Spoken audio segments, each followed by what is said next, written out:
कथा घटनाटी घटिला ता सांगे कवितार किसी संपर्क ना कविता लिखाई गोटे मनीष भितर गोटे आसुरिक प्रवृत्ति जागृत न हो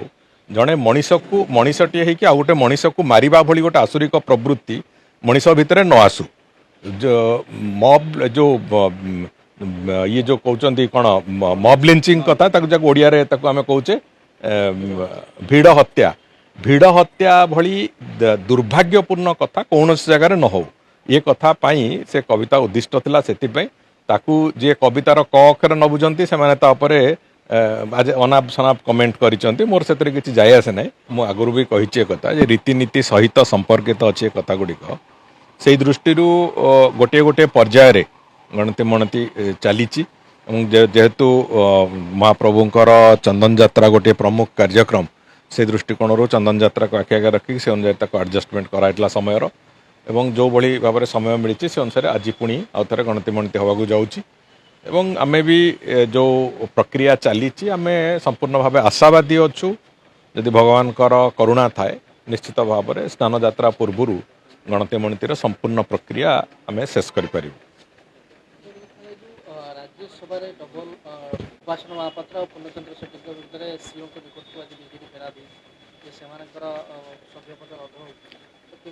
निजे निजे मूर्ख जदि हेबे ताले किछि कहि परिबो नै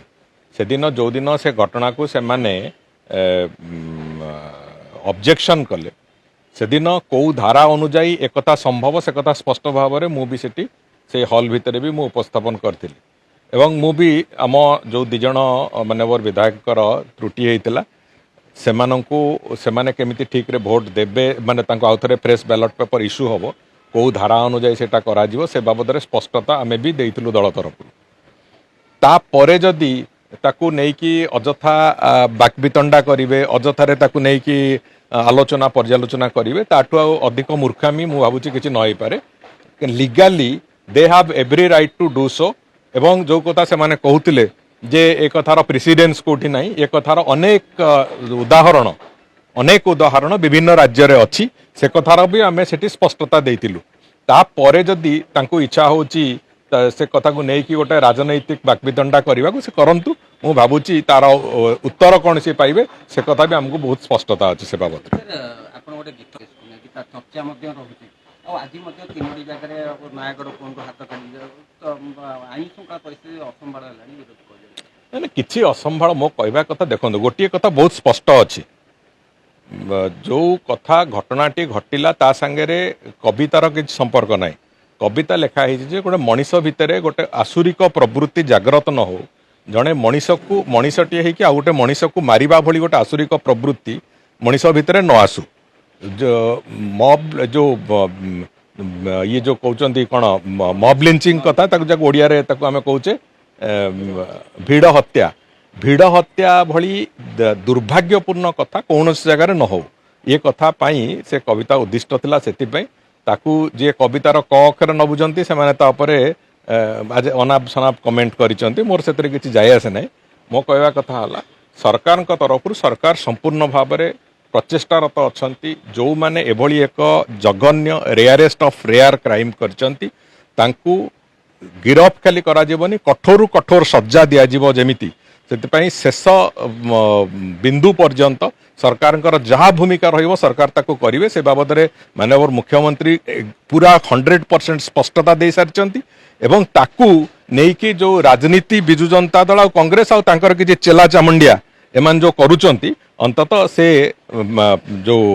नेगेटिविटी स्प्रेड करिवार काम बंद करंतु मॉब लिंचिंग ओडिशा रे आगु को कोनसी थरे भी जेमति न हबो सेति माननीय मुख्यमंत्री कठोरतार सहित कहिचंती एवं से कथा को नहीं सरकार चलीचंती जो प्रक्रिया थरे गोटे दुर्घटना घटला परे से दुर्घटना द्वितीय थर केमति न हबो से बाबद रे सरकार भूमिका थाए सरकार से भूमिका को संपूर्ण रूप निर्वहन कर पूरा पूरी जो जो घटना गोटे घटी कौ जगार दृढ़ कार्यानुष्ठान है ना कणासरे गोटे दुर्भाग्यपूर्ण घटना घटला दृढ़ कार्यानुष्ठान है आज पर्यंत ये सरकार 2 वर्ष भितर जो जो जगार एभली भाव में कौन कदर्य क्रिमिनाल एक्टिविटी होती जोटी क्राइम होती से बाबद रे सरकार कौन सी जगह चुप बसी ना सबु जगार तुरंत ଏବଂ କଠୋରତାର ସହିତ ଆକ୍ସନ ନିଆଯାଇଛି ଏ କଥାର ସ୍ପଷ୍ଟତା ଅଛି ଏ କଥାର ପ୍ରମାଣ ବି ଅଛି ଯେ ଆମେ 2 ବର୍ଷ ଭିତରେ କୋଭଳି ଭାବରେ କ୍ରାଇମ ହ୍ୟାଣ୍ଡଲ କରିଛୁ ଏବଂ ଗତ 24 ବର୍ଷ ଭିତରେ ସେ କ'ଣ କରୁଥିଲେ କୋଭଳି ଭାବରେ କ୍ରାଇମ ହ୍ୟାଣ୍ଡଲ କରୁଥିଲେ କେତେ ଲୋକଙ୍କୁ ଘଣ୍ଟ ଗୋଡ଼ଉଥିଲେ ସେ କଥାର ତୁଳନାତ୍ମକ ଚିତ୍ର ବି ଦରକାର ପଡ଼ିଲେ ଥୋଇଦେବୁ ତେଣୁକରି ଅଯଥାରେ ଏ କଥାକୁ ନେଇକି ରାଜନୀତିକରଣ ନ କରନ୍ତୁ ଓଡ଼ିଶାକୁ ଏଭଳି କ୍ରିମିନାଲ ମାନଙ୍କଠୁ ଓଡ଼ିଶାକୁ ଏଭଳି ମାନସିକତାରୁ ରକ୍ଷା କରିବାର ଯେଉଁ ପ୍ରକ୍ରିୟା ସେ ପ୍ରକ୍ରିୟାକୁ ସରକାର ଆରମ୍ଭ କରିଛନ୍ତି ଏବଂ ସେ କଥାକୁ କଠୋରତାର ସହିତ ବି କରୁଛନ୍ତି ବେଳେ ପ୍ରତିଦିନ ହବ ମିଟିଂ ହବ ଯେମିତି ଭିଡ଼ିଓ କନଫରେନ୍ସିଂ ମାଧ୍ୟମରେ ଆଲୋକ ମୋଡରେ ସରକାର ନା ଆଲର୍ଟ ମୋଡରେ ଯୋଉଟା ପୁଲିସ ପ୍ରଶାସନ ଯୋଉ କଥା